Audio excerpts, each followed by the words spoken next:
You're going to be constantly faced with things you don't understand. You need to be patient. Do you have a couple of $1,000s? Which of the two I think is a lesser of two evils?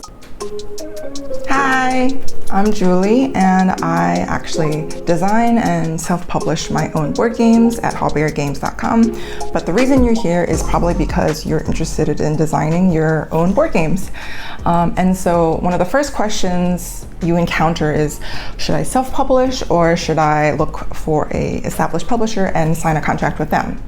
And so I actually came across this question when I was first designing, and I came up with 6 questions that I think you can ask yourself. And if you answer these questions, I think it'll help you decide if you think self-publishing is better or signing with an established publisher is better.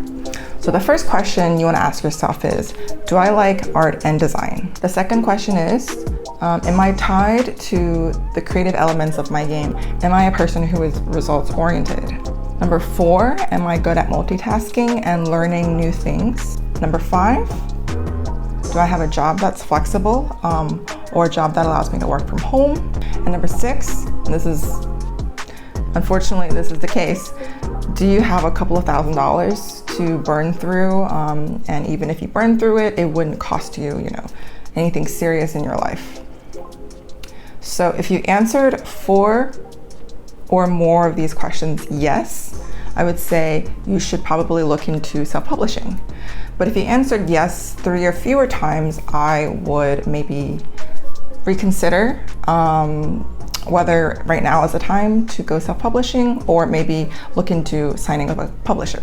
There are cons to both, so I'll just kind of talk about the things to be aware of for both categories. So for self-publishing, I think a big thing you have to be aware of is that you have to be a people person. And when I mean a people person, I don't mean, you have to be extroverted, you have to be, talking to people 24/7. What I mean is, if you don't have an established publisher to show off your game, you have to create your own audience. You need to create your own fan base of people who support you, support your characters that you design, support the world that you're designing. Those are the people that you need to have in order to sell your games. And with board games especially, word of mouth is really big. So meeting people, talking to them about, oh, I design games and I've been working on this. That's actually really helpful, and a lot more helpful than, just buying a tons of ads and saying like, oh, I have this great new game, check it out. The game industry doesn't necessarily work that way. So I would say that is important, building your fan base and communicating with people on a regular basis. And then the other aspect I think people should learn about is that you're going to be constantly faced with things you don't understand, and you're going to have to learn things from scratch. Like before I started doing all this, I had no idea anything about manufacturing costs, importing from a different country, exporting to other countries. There are, rules and regulations. I would say these are the 2 main things related to self-publishing. In terms of signing with a publisher, I have to say that the industry is getting bigger, but it's nowhere as big as, let's say, book publishing. So the thing about board game publishers is that they usually aren't advertising, oh, we're looking for new games to sign. Usually they have games in the pipeline for the next year or 2 or maybe more.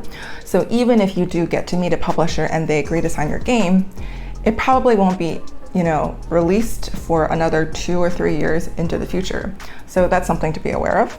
The other thing is a board game publisher will most likely change not just the graphics and the artwork of your game, which is very common, but also they may change the themes, they may change the name, and they may even change some of the key rules or structures of the game if they feel that there's something out there that's already too similar, or maybe they think that the public is not ready for certain themes or elements.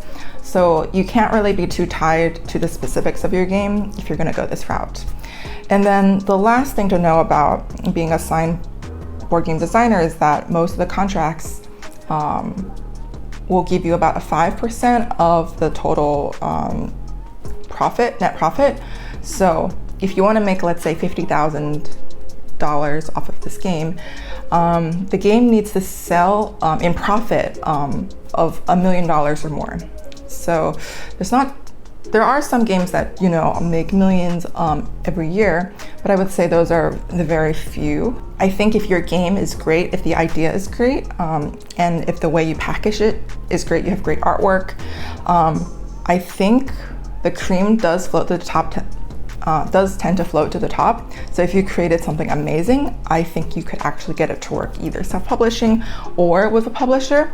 But I think both routes are kind of long. You need to be patient for both. It's not going to be overnight success unless that overnight success is 5 years in the future after hard work of 5 years. So I think with everything, you know, it takes time, and hopefully this video can help you figure out which of the two I think is a lesser of two evils, because we all love working design, but I think the issue is how to get the games out there is the thing that we struggle with. So if there's anything else that you're interested in learning about, put your questions in the comments below. And this is the beginning of a series called Working Design 101. And I haven't decided the topic of every video. So if you have things you want to hear about, you know, leave them in the comments, and then I'll try to make content about them in the future. So see you next time.